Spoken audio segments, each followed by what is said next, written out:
और वहीं मुंबई में अब अंतिम संस्कार के लिए लता मंगेशकर के पार्थिव शरीर को ले जाया जा रहा है और श्रद्धांजलि पूरा देश दे रहा है। तो मुंबई की ये वो सड़कें हैं जिन पर चलकर, जिन रास्तों पर चलकर और इस मुंबई में रहकर संगीत की एक नई धारा लता मंगेशकर ने बहाई और जिस तरीके से 30 से 35 हजार उन्होंने गाने गाए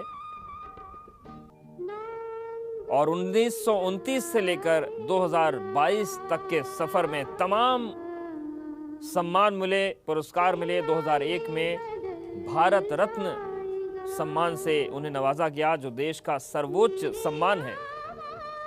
और अब जो उनका अंतिम सफर है वो आगे बढ़ रहा है। शाम को 6:30 बजे अंतिम संस्कार होगा। तो संगीत की जो एक धारा थी उसका प्रवाह थमा है और अंतिम सफर पर हैं लता मंगेशकर। और तमाम जो उनके गाने गाए गए उसको पूरा देश याद कर रहा है। शाम 6:30 बजे शिवाजी पार्क में अंतिम संस्कार होगा और खासतौर से आज उनका वो गाना याद किया जा रहा है कि मेरी आवाज़ ही मेरी पहचान है। और निश्चित तौर से यही जो उनका संगीत रहा है वो पूरा देश और पूरी दुनिया याद कर रही है। तो बड़ी संख्या में लोग अंतिम सफर पर हैं लता मंगेशकर के साथ। देखिए आप, जहां तक आपकी नजर जाएगी लोग नजर आ रहे हैं बड़ी संख्या में। तो मुंबई से सीधी तस्वीरें हम आपको दिखा रहे हैं। स्वर कोकिला के नाम से भी देश ने उन्हें सम्मानित किया और अब वो जो सफर है वो अपने आखिरी चरण में है। लता मंगेशकर का जो पार्थिव शरीर है वो शिवाजी पार्क ले जाया जा रहा है। शाम 6:30 बजे अंतिम संस्कार होगा। देश की तमाम बड़ी हस्तियां यहां पर मौजूद होंगी। प्रधानमंत्री नरेंद्र मोदी भी रवाना हो चुके हैं अंतिम संस्कार में शामिल होने के लिए, क्योंकि देश ने एक ऐसा रत्न खोया है जिसे भारत रत्न का सम्मान दिया गया। और जो मकाम संगीत का लता मंगेशकर ने बनाया वो एक ऐसी लकीर थी जो अपनी ऐसी छाप छोड़कर गई है कि आने वाले तमाम दशकों तक ये प्यार के जो नगमे थे उनके संगीत के वो लोग गुनगुनाते। अंतिम यात्रा इस वक्त चल रही है लता मंगेशकर की और बड़ी संख्या में लोग, उनके चाहने वाले, उनके रिश्तेदार और सभी लोग चल रहे हैं स्वर साम्राज्ञी को अंतिम विदाई देने के लिए। क्योंकि अपने अंतिम सफर से पहले लता मंगेशकर ने जो संगीत का सफर तय किया वो बेमिसाल है। कोई भाषा नहीं बची, कोई राग नहीं बची और संगीत की कोई ऐसी विधा नहीं बची जिसमें उन्होंने अपने सुरों का जादू न बिखेरा हो।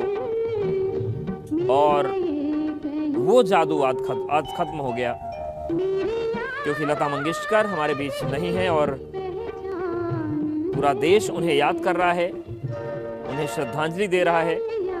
और सीधी तस्वीरें हम आपको दिखा रहे हैं अंतिम यात्रा की, जो धीरे धीरे शिवाजी पार्क की तरफ बढ़ रही है। बड़ी संख्या में लोग उस अंतिम यात्रा में चल रहे हैं और शाम 6:30 बजे शिवाजी पार्क में अंतिम संस्कार लता मंगेशकर का किया जाएगा। पूरे राजकीय सम्मान के साथ देश उन्हें विदाई देगा।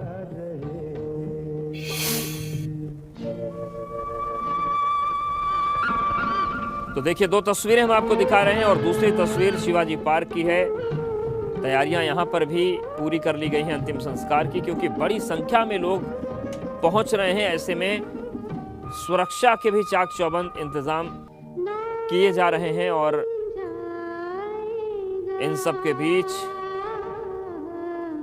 देखिए, ये जो दूसरी तस्वीर है ये शिवाजी पार्क की है, जहां पर अंतिम संस्कार की जो तैयारियां हैं वो पूरी लगभग कर ली गई हैं और शाम 6:30 बजे उनका अंतिम संस्कार किया जाएगा। तो देश के लिए भावुक क्षण है, दुखद क्षण है। फूल फेंक रहे हैं लता जी पर।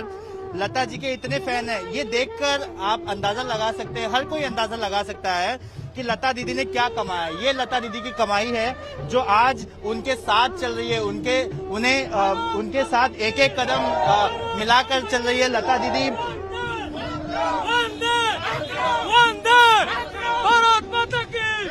यहाँ पर देखिए लता दीदी के फैंस हैं जो यहाँ पे दिखाई दे रहे हैं।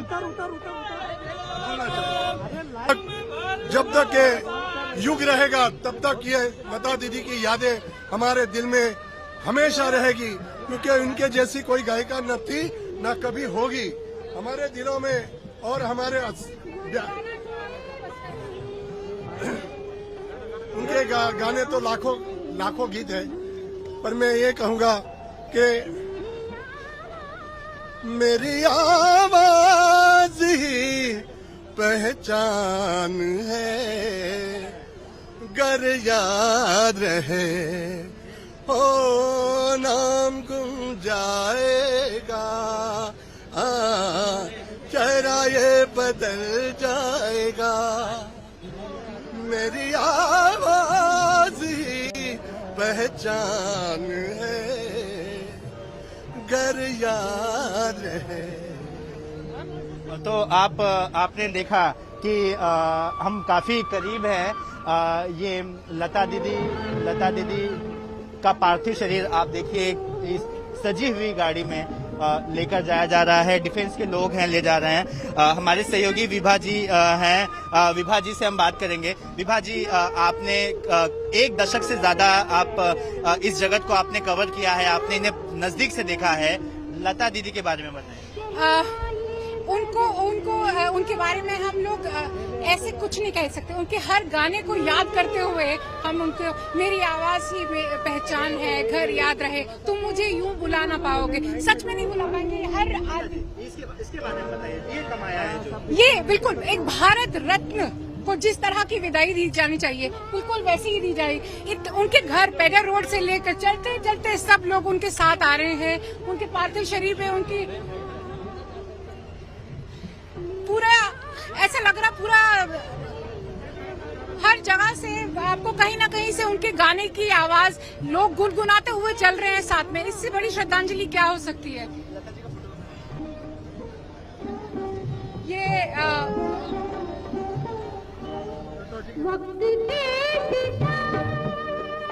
तो देखिए, जो तमाम चाहने वाले हैं लता दीदी के, वो उनके गानों को भी गुनगुना रहे हैं और उन्हीं गानों के साथ उन्हें सुरीली और संगीतमय श्रद्धांजलि दी जा रही है।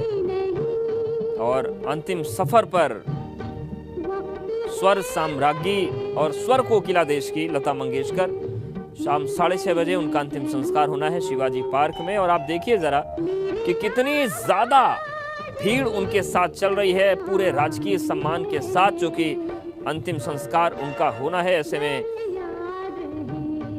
ये भावुक करने वाला क्षण है, क्योंकि देश ने अपने भारत रत्न को खोया है। और देश का कोई भी कोना हो, और केवल देश ही नहीं बल्कि देश के बाहर जो भारतीय बसे हैं, उनकी सुबह और शाम लता मंगेशकर के गाने के साथ होती है। क्योंकि चाहे आप वो फिल्मी गीतों की बात कर लीजिए, चाहे आप भक्ति संगीत की बात कर लीजिए, या संगीत की किसी भी विधा की बात कर लीजिए, कोई भी ऐसा क्षेत्र संगीत का नहीं रहा है जो लता मंगेशकर की आवाज से अछूता रहा हो। और यही वजह है कि उन्हें लोग अपने अपने तरीके से याद कर रहे हैं, और तमाम ऐसे लोग भी हैं जो उन्हें उनके गाए हुए गाने गाकर श्रद्धांजलि दे रहे हैं।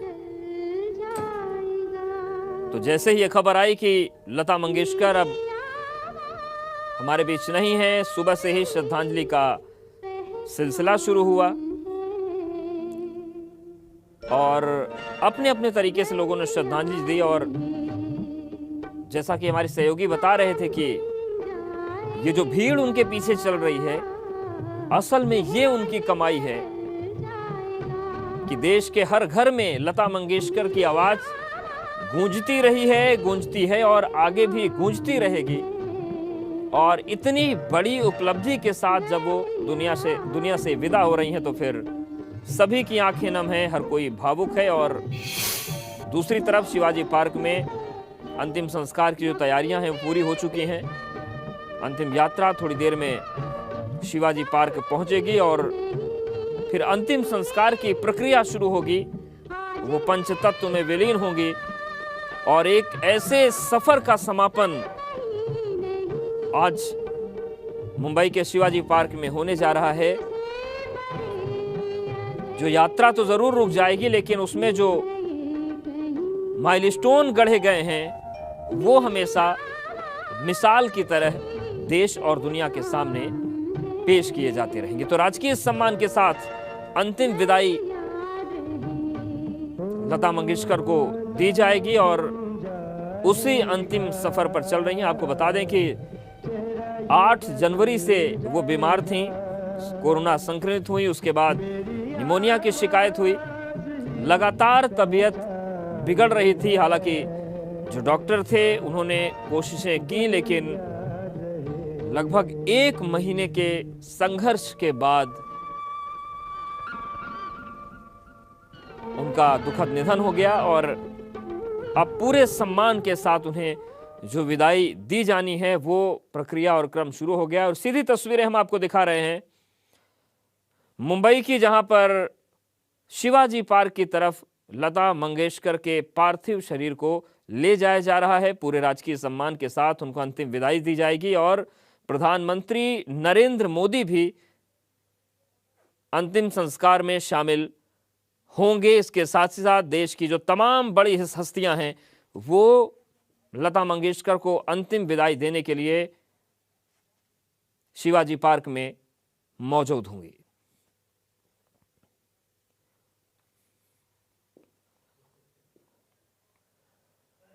तो तस्वीरें हम आपको दिखा रहे हैं मुंबई की, जहां पर इस वक्त अंतिम यात्रा जो है वो धीरे धीरे आगे बढ़ रही है लता मंगेशकर की, और शिवाजी पार्क की तरफ हजारों का हुजूम अंतिम यात्रा के साथ चल रहा है। अंतिम यात्रा की जो गाड़ी है इसी में लता मंगेशकर का पार्थिव शरीर रखा गया है और साथ ही साथ हजारों की संख्या में लोग चल रहे हैं और जो इस अंतिम यात्रा का लाइव प्रसारण है ये दुनिया भर में लोग देख रहे हैं और अपने अपने तरीके से लता दीदी को याद कर रहे हैं, क्योंकि संगीत का जो समा उन्होंने इस देश में बांधा वो अनुपम है। और यही वजह है कि तमाम ऐसे लोग इस अंतिम यात्रा में दिखे कि जब उनसे प्रतिक्रिया पूछी गई कि आप किस तरीके से लता दीदी को याद करते हैं, तो उन्होंने कुछ बोलने के बजाय उनके गाने को गुनगुनाना बेहतर समझा और उनके गाने को गुनगुनाकर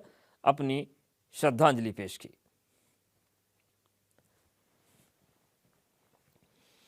तो सीधी तस्वीरें हम आपको दिखा रहे हैं मुंबई की, जहां पर अंतिम यात्रा धीरे धीरे आगे बढ़ रही है और शिवाजी पार्क में 6:30 बजे अंतिम संस्कार होगा।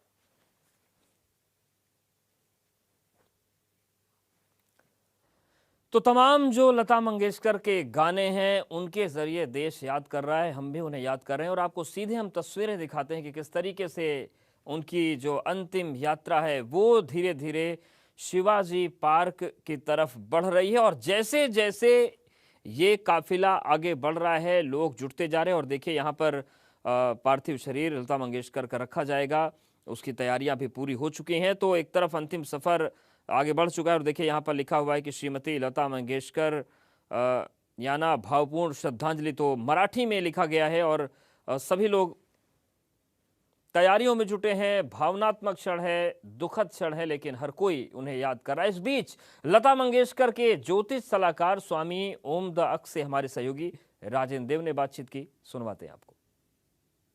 इस वक्त हमारे साथ जुड़े हुए हैं स्वामी ओमा द अक, ज्योतिष सलाहकार रहे लता मंगेशकर के, जिनका आज निधन हुआ सुबह 92 वर्ष की उम्र में। इस वक्त हमारे साथ सीधा कनेक्ट है। स्वामी जी, स्वागत है आपका एबीपी गंगा। नमस्कार नमस्कार नमस्कार। स्वामी जी, कितने दिन तक एक ज्योतिषीय सलाहकार के तौर पर आप लता जी से जुड़े रहे?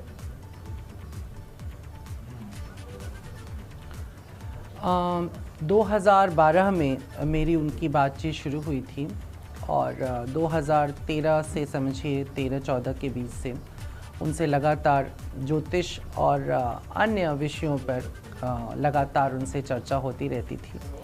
और ज्योतिष के संदर्भ में वो प्रायः सलाह लेती थी। अपने विषय में तो कम ही पूछती थी, देश दुनिया के विषय में ज़रा ज़्यादा सवाल उनके होते थे, क्योंकि उनको अपनी फ़िक्र तो कभी शायद ठीक से रही ही नहीं जीवन भर। दूसरों की फ़िक्र, समाज की फ़िक्र, ये ज़रा ज़्यादा उनको रही, तो निरंतर बात होती थी। अभी 1 जनवरी को भी हमारी उनकी टेलीफोन से बात हुई, फिर 5 जनवरी को हुई, और उसके बाद वो फिर 8-9 तारीख से उनकी तबीयत बिगड़ने लगी जी। और 10 तारीख को उनके परिवार से फ़ोन आया कि उनकी तबीयत ज़्यादा बिगड़ रही है, वो हॉस्पिटलाइज हो रही हैं। और उसके बाद से परिवार से तो कल रात तक बात होती रही, लेकिन लता जी की आवाज़ दोबारा नहीं सुनने को मिली। जी। स्वामी जी, आपने कहा कि 2012-13 से आपका जुड़ाव रहा उनसे, तो हमारे दर्शकों को ये ज़रूर जानने में दिलचस्पी होगी। आपने कहा समाज के बारे में, देश के बारे में वो ज़्यादा प्रश्न या जिज्ञासा उनके मन में रहती थी और उसका आप समाधान भी करते होंगे। तो कौन सा ऐसा प्रश्न जो आपके जहन में आ रहा है इस वक्त, जो आपको लगा कि ये बताता है कि उनका व्यक्तित्व कितना विराट था और कैसे वो समाज और देश के बारे में व्यापक चिंतन करती थी, वो हमारे दर्शकों को अवश्य बताया। बहुत सारे ऐसे एक संदर्भ में नहीं कहा जा सकता, ऐसे अनेक प्रसंग हैं। जैसे पुलवामा होने के बाद जब उनका जन्मदिन पड़ा था, तो हर साल बनारस में हम लोग उनका एक बड़ा जन्मदिन मनाते हैं।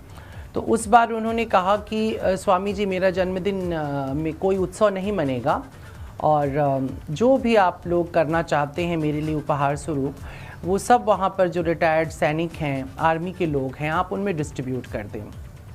इसी प्रकार से जब कोरोना काल शुरू हुआ, तो हर बार उन्होंने यही कहा कि मेरे जन्मदिन पर जो भी आपको करना है वो सब कुछ आप गरीबों में, और जो लोग भूखे हैं, जिनको भोजन नहीं मिल रहा है, उनके बीच में डिस्ट्रीब्यूट कर दें।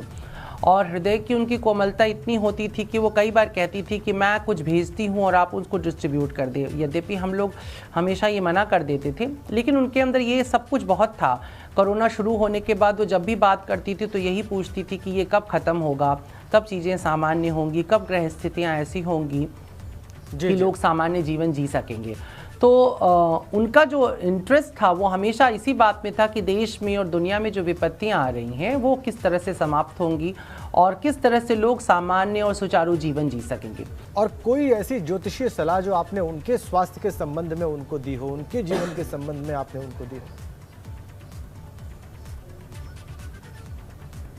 जी हाँ, पिछली बार जब वो बहुत बीमार पड़ी थी 15-16 के दौरान और उनको न्यूमोनिया हुआ था, तो उस समय हमने उन्हें सलाह भी दी थी और पूजा भी कराई थी और वो स्वस्थ हुई।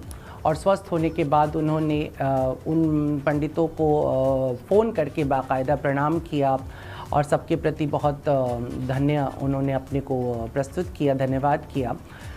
साथ ही साथ उनकी काशी विश्वनाथ में बहुत आस्था थी और संकट मोचन में बहुत ज़्यादा। तो वो हमेशा वो कहती थी कि संकट मोचन का प्रसाद मेरे लिए भिजवाइएगा, विश्वनाथ जी में मेरे लिए अभिषेक कराइएगा। और बार बार इच्छा जाहिर करती थी कि वो काशी आएँ और यहाँ पर आकर के वो दर्शन करें एक बार विश्वनाथ का। प्रायः छोटे अपने विषय मैंने जैसे कहा कि बहुत कम ही वो सलाह लेती थी, क्योंकि वो मुझे कहती थी कि स्वामी जी मुझे न मृत्यु का भय है, ना मैंने अपना जीवन भरपूर जिया है और मुझे किसी प्रकार का भय नहीं है। स्वास्थ्य बस वो इतना कहती थी कि स्वामी जी बस मैं ये चाहती हूँ कि मैं किसी के सहारे नहीं रहूँ और मैं कभी भी संसार से जब जाऊँ तब तक मैं गाती और बोलती रहूँ, मैं एकदम से लाचार होकर के दुनिया से नहीं जाना चाहती। और ये देखिए अद्भुत संयोग कि जिसने पूरे जीवन सरस्वती की वंदना की सेवा की, वो सरस्वती पूजा के दिन इस संसार से विदा हो गई। लेकिन जब 1 जनवरी को और 5 जनवरी को आपकी बात हुई, तो क्या बात हुई, ये हमारे दर्शकों को अगर आप बताना चाहिए। हाँ, उस दिन उन्होंने जन्मदिन के उस दिन चूँकि नया वर्ष शुरू हुआ था तो उन्होंने उसके लिए शुभकामनाएं दी और उसके बाद उन्होंने पूछा कि ये वर्ष कैसा रहेगा देश के लिए, समाज के लिए। और उस दिन उन्होंने ये ज़रूर पूछा कि ये कोरोना कब जाएगा और कहा कि स्वामी जी मेरी तबीयत थोड़ी सी नासाज लग रही है, मुझे थोड़ी कमज़ोरी लग रही है, तो मैं ठीक तो रहूँगी? तो मैंने कहा कि हाँ आप ठीक रहेंगी। तो बोले कि क्या मैं दोबारा गाऊंगी? मैंने कहा आप हमेशा गाती रही और आप हमेशा गाएंगी। यही मेरी उनकी उस समय बात हुई थी 1 जनवरी को। फिर 5 तारीख को उन्होंने कहा कि मेरी तबीयत ठीक नहीं हो रही है, मुझे हल्की सी प्रॉब्लम हो रही है। तो मैंने कहा कोई बात नहीं, आप डॉक्टर के संपर्क में रहें और आप ठीक हो जाएंगी। यही बात हुई। और यद्यपि ज्योतिष गणनाएं जो थी उनकी कुंडली की, वो ये बता रही थी कि अभी 5 मार्च तक उनका समय ठीक नहीं है, और वैसा ही कुछ हुआ भी। बिल्कुल ठीक कहा आपने कि जो ज्योतिषीय गणनाएं थीं वो कह रही थी कि 5 मार्च तक उनका समय ठीक नहीं है। और एक और बात जो आपने कही कि सरस्वती की साधिका रही वो, और सरस्वती पूजन के दिन ही, वसंत पंचमी के दिन और उसके बाद के क्षणों में। बहुत बहुत धन्यवाद हमसे बात करने के लिए और अपनी भावनाएं व्यक्त करने के लिए, बताने के लिए कि आपके साथ लता दीदी का एसोसिएशन कैसा रहा और क्या अनुभव रहा आपका। बहुत बहुत धन्यवाद एबीपी गंगा से बात करने के लिए स्वामी। तो सुना आपने कि स्वामी ओमा अध्यक्ष जुड़े और उन्होंने बताया कि ज्योतिषीय सलाह तो वो लेती थी 2013-14 से ही, लेकिन बहुत कम मौके ऐसे आए जब लता मंगेशकर ने अपने बारे में उनसे कोई सलाह ली। उन्होंने हमेशा समाज के लिए पूछा, देश दुनिया के लिए पूछा, लोग परेशान रहे तो उनके लिए पूछा कि उनकी स्थितियां कैसी रहेंगी। और आखिरी वक्त तक उन्हें चिंता यही थी कि मैं जब तक इस दुनिया में रहूं, आप अभी भी गाती रहूं और गाते गाते ही विदाई हो, क्योंकि वो ये नहीं चाहती थी कि किसी की सहायता लेनी पड़े। और 5 तारीख को जब आखिरी बार बात हुई तो उस दिन भी उन्होंने अपने ज्योतिषी सलाहकार से यही पूछा कि क्या मैं आगे गा पाऊंगी। और संगीत का वो सिलसिला आज ज़रूर उस सिलसिले का टूट जाना दुखद है। और आप देखिए जैसे जैसे जो लता दीदी का पार्थिव वो काफी ऊंचाई पर रखा हुआ है, इस वजह से जो सड़क के आसपास के लोग हैं वो देख नहीं सकते।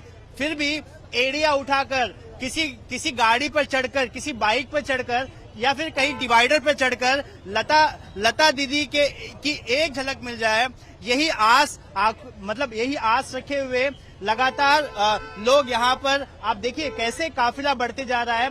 क्योंकि ये जो भीड़ आप देख रहे होंगे सड़क की दोनों तरफ, जैसे जैसे गाड़ी आ रही है ये भीड़ इस काफिले से जुड़ता जा रहा है। और जो पहले भीड़, अगर मैं एक अंदाजा लगा लूं 10-12 हजार की भीड़ होगी, तो वो अब बढ़कर कम से कम 15-20 हजार तक चली गई होगी। और ये अंदाजा आप लगा सकते हैं कि जैसे जैसे ये गाड़ी और भी आगे बढ़ती जाएगी, पार्थिव शरीर जैसे जैसे आगे बढ़ते जाएगा, लोग वैसे वैसे जुड़ते जाएंगे। अभी हम फिलहाल वर्ली इलाके में ही हैं और इसके बाद जैसे जैसे गाड़ी आगे बढ़ेगी हम प्रभा देवी पहुंचेंगे और फिर जाके हम दादर पहुंचेंगे। और अगर जिस गति से हम जा रहे हैं, अगर इसी गति से गए तो करीब और आधे घंटे का समय लग सकता है। जी सुना आपने। तो अभी जो पार्थिव शरीर है वो वर्ली क्षेत्र में है, वर्ली के बाद प्रभा देवी, उसके बाद दादर क्षेत्र आएगा, फिर शिवाजी पार्क ये पार्थिव शरीर लेकर पहुंचेंगे लोग और अंतिम यात्रा पहुंचेगी। तो यानी कि लगभग आधे घंटे से ज़्यादा का वक्त अभी लग सकता है। और देखिए दूसरी तस्वीर हम आपको दिखा रहे हैं शिवाजी पार्क की भी, जहां पर अंतिम संस्कार की सभी तैयारियों को पूरा कर लिया गया है। जो तमाम लोग वहां पर उस वक्त मौजूद रहेंगे उनके पहुंचने का सिलसिला भी शुरू हो गया है। तमाम वीवीआईपी होंगे, देश की हस्तियां होंगी, प्रधानमंत्री भी यहाँ पर मौजूद होंगी और राजकीय सम्मान के साथ अंतिम संस्कार होना है। तो पहली तस्वीर अंतिम यात्रा की और दूसरी तस्वीर हम आपको दिखा रहे हैं शिवाजी पार्क की, जहां पर अंतिम यात्रा पहुंचेगी और यहीं पर लता मंगेशकर का अंतिम संस्कार किया जाएगा। तो जैसा कि हमारे सहयोगी बता रहे थे कि अभी वर्ली क्षेत्र में अंतिम यात्रा पहुंची है, वर्ली के बाद प्रभा देवी, उसके बाद दादर। तो अभी आधे घंटे से ज़्यादा का वक्त लगेगा। और अगर हम बात करें तो इंदौर में जन्म हुआ था, पिता ने संगीत सिखाना शुरू किया 6 साल की उम्र में। 1942 में पिता की मृत्यु के बाद संगीत की सेवा उन्होंने जारी रखी। फिल्मों में गाने से एक बड़ी पहचान मिली, आएगा आने वाला गाने से उनका नाम हुआ, मधुमती के लिए फिल्म फेयर अवार्ड मिला। और ख़ास तौर से ऐ मेरे वतन के लोगों जो गाना उन्होंने गाया, वो किस तरीके से देशभक्ति की भावना हमारे भीतर भरता है उसके सब गवाह हैं। और देखिए आपको अनुराधा पौडवाल तस्वीर में नज़र आ रही हैं। तो ये हम शिवाजी पार्क की तस्वीर दिखा रहे हैं, जहाँ पर तमाम हस्तियाँ जो हैं, जो फिल्म जगत से जुड़े लोग हैं, जो संगीत जगत से जुड़े लोग हैं, उनके पहुँचने का सिलसिला भी शुरू हो चुका है। और जो पहचान लता मंगेशकर ने बनाई, जितने लाखों जो संगीतकार हैं या फिर गाने के क्षेत्र से जुड़े लोग हैं, जो संगीत से जुड़े लोग हैं, उनके लिए मापदंड बनी। और हर कोई अपने अपने तरीके से लता मंगेशकर को याद कर रहा है। 2001 में भारत का सर्वोच्च सम्मान उन्हें दिया गया, भारत रत्न पुरस्कार से उन्हें सम्मानित किया गया। 1929 में उनका जन्म हुआ था इंदौर में, मध्य प्रदेश के इंदौर में, और संगीत का जो सफ़र था उन्होंने वहीं से शुरुआत की थी। लेकिन जो शोहरत मिली वो आए गाने वाला गाने से मिली। फिर पहला फिल्म फेयर उन्हें 1959 में मिला। 1963 में उन्होंने ऐ मेरे वतन के लोगों गाए, जिसमें नेहरू जी रो पड़े थे। दादा साहेब फाल्के पुरस्कार 1989 में उन्हें दिया गया और 2001 में भारत रत्न से सम्मानित किया गया लता मंगेशकर को। और जैसा कि उनके ज्योतिषी अभी जुड़े थे थोड़ी देर पहले, उन्होंने बताया कि लता मंगेशकर केवल यही चाहती थी कि मैंने अपनी ज़िंदगी अच्छे से जी है, गाते गाते जी है, तो ऐसे में वो ये चाहती थी कि अंतिम समय तक जो संगीत की साधना है वो चलती रहे, वो रुके नहीं। और अंतिम समय में भी जब बात हुई थी 5 जनवरी को ज्योतिषी से, तो उन्होंने यही कहा था कि उनको केवल एक चिंता थी कि क्या मैं दोबारा गा पाऊंगी, लेकिन ऐसा हो नहीं पाया।